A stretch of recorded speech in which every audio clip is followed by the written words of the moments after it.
स्वागत है आपका हमारे YouTube channel study with tricks में। कैसे हो दोस्तों, उम्मीद है आपसे भी अच्छे होंगे। चलिए आज हम बात करने वाले हैं डीएलएड एडमिशन 2022 में जो आपका प्रोसेस चलने वाला है, उसमें आपके कैसे एडमिशन प्रोसेस होता है, कैसे आपको एडमिशन लेना होता है, यानी कि क्या क्या स्टेप से आपको गुजरना होता है। इसके बारे में हम आपसे डिस्कस करने वाले हैं।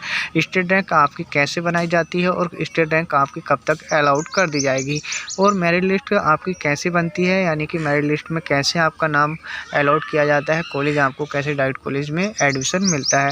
और फिर बात करते हैं यानी कि डाइट कॉलेज कितने प्रतिशत पर आपको मिल जाता है, और फीस आपको कितनी देनी होती है, यानी कि फ़ीस आपको पहले पेमेंट करनी होती है या आपको बाद में पेमेंट करना होता है। इसी के बारे में हम आपसे डिस्कस करेंगे। यदि आपने हमारे चैनल को सब्सक्राइब नहीं किया है तो हमारे चैनल को सब्सक्राइब कर लें और बेल आइकन को प्रेस कर लें, जिससे कि नई वीडियो की नोटिफिकेशन सबसे पहले आप तक पहुँच सके। चलिए वीडियो शुरू करते हैं।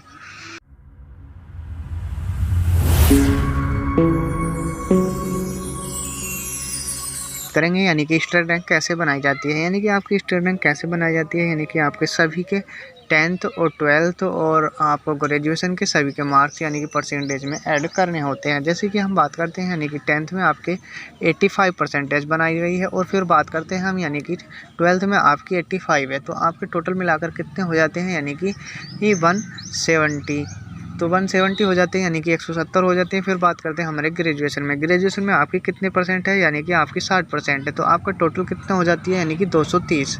तो आपकी 230 हो जाती है, तो यानी कि एक कैंडिडेट की 230 है और सेकंड कैंडिडेट की आपकी 235 है। तो आपको कैसे रैंक यानी कि फर्स्ट मिलेगी या सेकंड मिलेगी। तो हम बात करते हैं यानी कि जिसकी गुणांक सबसे ज़्यादा होता है उसे ही फर्स्ट रैंक दी जाती है, और जिसके फिर उससे कम होते हैं यानी कि 0.5 भी यदि आपके कम है तो आपको सेकेंड रैंक मिल जाती है। तो इसी प्रकार आपकी स्टेट रैंक बनाई जाती है, यानी कि जिसका जैसे गुणांक बनते हैं यानी कि उसी को उसी हिसाब से रैंक दे दी जाती है।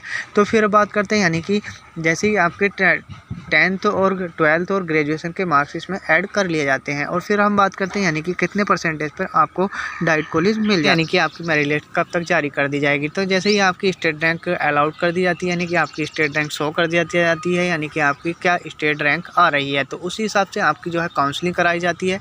यानी कि जैसे फर्स्ट राउंड में आपकी काउंसलिंग होती है, फिर सेकेंड राउंड में आपकी काउंसलिंग होती है, और फिर थर्ड राउंड में आपकी काउंसलिंग की जाती है, यानी कि 3 राउंड में आपकी काउंसलिंग करा ली जाती है। जैसे ही जिस स्टूडेंट को यानी कि 1 रैंक से 30,000 रैंक तक आपको फर्स्ट राउंड में लिया जाता है, और सेकेंड राउंड में आपको लिया जाता है यानी कि 30,000 रैंक से आपको समथिंग 1-1.25 लाख तक आपको सेकंड राउंड में ले लिया जाता है। फिर बात करते हैं यानी कि थर्ड राउंड में बाकी जो शेष स्टूडेंट रहते हैं सभी को उस राउंड में ले लिया जाता है। फिर बात करते हैं यानी कि डाइट कॉलेज आपको कैसे मिलता है। यानी कि डाइट कॉलेज का फंडा क्या है, यानी कि आपको काउंसलिंग अच्छे से करानी है। काउंसलिंग में क्या देखना होता है, यानी कि काउंसलिंग में आपको देखना है यदि आपके गुणांक अच्छा बनना है तो आपको कोई भी अदर कॉलेज नहीं फिल करना है। आपको जिस कॉलेज में यानी कि डाइट कॉलेज में आप एडमिशन लेना चाह रहे हैं तो आपको फिर वही कॉलेज को चूज़ करना है। यानी कि चाहे आप एक ही कॉलेज को चूज़ करें, बट आपको एक ही कॉलेज जिसमें आप एडमिशन लेना चाह रहे हैं तो आपको उसी कॉलेज को चूज़ करना है। अन्यथा आप किसी अदर कॉलेज को चूज़ कर देते हैं तो उस आप यानी कि उस रैंक के अकॉर्डिंग नहीं आते हैं फर्स्ट राउंड में, और सेकेंड राउंड में आप उसके अकॉर्डिंग आते हैं तो आपको यानी कि और फर्स्ट में यानी कि उस कॉलेज को आप अलॉट कर देते हैं, यानी कि 2 कॉलेज आप सेलेक्ट कर लेते हैं। जैसे ही सेलेक्ट कर लेते हैं तो आपको सेकंड कॉलेज आपको अलॉट कर दिया जाता है। फिर आपको उसमें कंपलसरी हो जाता है यानी कि एडमिशन लेना अलाउड नहीं किया जाएगा, यानी कि आपको उसी से अपनी डीएलएड बीटीसी करनी होती है। फिर इस बात का विशेष ध्यान रखना है, यानी कि आपको तीनों राउंड में अपना डाइट कॉलेज ही सेलेक्ट करना है, यानी कि चूज़ करना है, तो आपको डाइट कॉलेज मिल जाता है। फिर बात कही जाती है यानी कि कोई भी तीनों राउंड में आपको काउंसलिंग नहीं कराई जाती है, यानी कि कोई भी कॉलेज अलाउड नहीं किया जाता है, तो आपको फिर डायरेक्ट काउंसलिंग की जाती है, जिसमें काफ़ी कम गुणांक वालों को भी डाइट कॉलेज मिल जाती है। तो इस चीज़ का आपको विशेष ध्यान रखना है।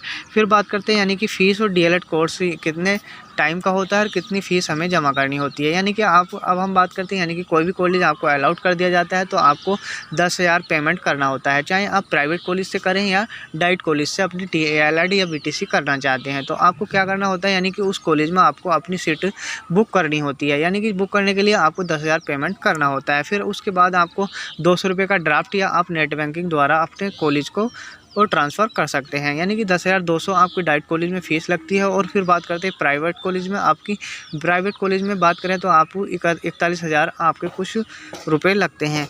तो 41,000 में आपके प्राइवेट कॉलेज से DLED BTC हो जाती है। फिर बात करते हैं यानी कि डाइट कॉलेज में कितनी सीट होती हैं। यानी कि डाइट कॉलेज में आपके उत्तर प्रदेश में 10,200 सीट पिछली बार थी और इस बार कुछ सीटें आपकी बढ़ा दी गई हैं, यानी कि 10,600 सीट आपकी हो चुकी हैं। तो उम्मीद है आई होप आपको वीडियो पसंद आई होगी। तो इसीलिए हमारे चैनल को लाइक एंड सब्सक्राइब करना ना भूलें और बेल आइकन को प्रेस कर लें, जिससे कि नई वीडियो की नोटिफिकेशन सबसे पहले आप तक पहुँच